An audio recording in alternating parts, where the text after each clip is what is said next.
السلام علیکم۔ آئیے آج ہم سیکھتے ہیں اردو کے الفاظ معنی۔ نمبر 1، مطالعہ کرنا، پڑھنا۔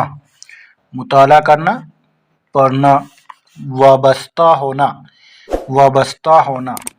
ساتھ ہونا، تعلق رکھنا۔ وابستہ ہونے کا مطلب کیا ہے؟ ساتھ ہونا، تعلق رکھنا۔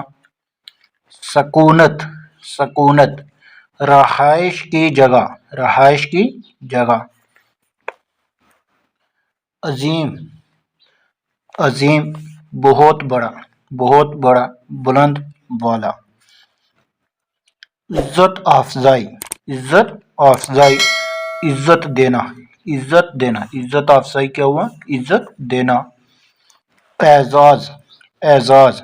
انعام، انعام۔ قسط، حصہ۔